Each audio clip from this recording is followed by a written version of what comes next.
ဘယ်ချက်ကိုသဘောကျလို့သင်တန်းကျောင်းအများကြီးရှိတဲ့ထဲမှာဆရာတို့သင်တန်းကျောင်းကိုရွေးချယ်တက်ရောက်ဖြစ်ခဲ့တာပါ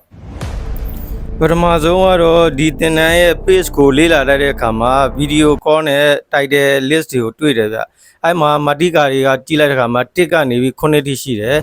1ကနေ9တိမှာသူ့ရဲ့ subtitle တွေလည်းတွေ့ရတယ်အဲ့ဒါတွေအကုန်လုံးကလက်ရှိစေဆိုပိုင်းရဲ့လုပ်ငန်းမှာအကုန်အကျုံးဝင်အသုံးတည့်တယ်ဆိုတာကိုတနေရာထဲမှာစုံလင်စွာသင်တယ်ဆိုတာကိုတွေ့ရတယ်အရင်ရှေ့ကတစ်ခုချင်းစီကိုလည်းရိုက်ပြတဲ့ video file တွေကိုတွေ့ရတဲ့အတွက်ကျွန်တော်ဒီသင်တန်းကိုရွေးချယ်ခြင်းဖြစ်ပါတယ်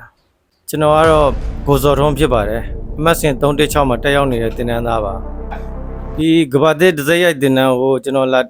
တက်တဲ့အခါမှာပထမဆုံးကျွန်တော်ရရှိခံစားရတာတော့ဆရာသင်ကြားတဲ့ teaching method ကောင်းတယ်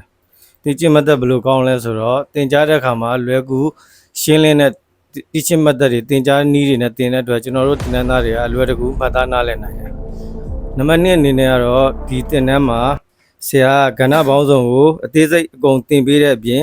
ဒီဇက်ရိုက်သင်တန်းမှာရှိတဲ့ကုန်ပစ္စည်းတွေသုံးစွဲရတာတွေ cost control ကိုတေချာရှင်းလင်းသင်ပြပေးတဲ့အတွက်ကျွန်တော်တို့သင်တန်းသားတွေကလုပ်ငန်းခွင်မှာတကယ်လုံးမဲ့တဲ့အခါမှာဝယ်ယူရမယ့်ပစ္စည်းဆုံးရှုံးနေတာမှုတွေမရှိအောင်ကြိုတင်ပြင်ဆင်သင်ကြားပေးတဲ့အတွက်ကျွန်တော်တို့ cost control အကြောင်းကိုကောင်းကောင်းနားလည်တဲ့အတွက် business အတွက်ဘူးတူတာများစွာရရှိပါတယ်နောက်တစ်ခုကတော့ဒီသင်တန်းမှာကျွန်တော်ကြုံတွေ့ရတာ equipment ဘိုင်းနဲ့ facility ဘိုင်းတွေကတော့တော်တော်လေးပြည့်စုံတဲ့အတွက်ကျွန်တော်သင်ကြားရတာ standard ရှိတယ်လို့ခံစားရတယ်။ဘာတွေလဲဆိုတော့ဒဇက်ရိုက် 4 color 4C ရိုက်တဲ့အခါမှာ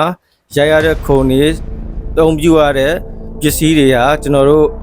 လိုချင်တဲ့ color output ထွက်ဖို့အတွက်ကိုသုံးစွဲရတဲ့အတွက်ကိုလိုချင်တဲ့ quality တိုင်းရတယ်ဆိုတာကိုကျွန်တော် standard ရှိတယ်ဆိုတာကိုခံစားရတယ်။နောက်တစ်ခုကတော့ဒီသင်တန်းမှာကျွန်တော်ခံစားမိတာတကူကတော့ဆရာတို့ပေးတဲ့တင်ကြားရေးနည်းစနစ်နဲ့စေနာမြစ်တာတွေအပြည့်အဝကို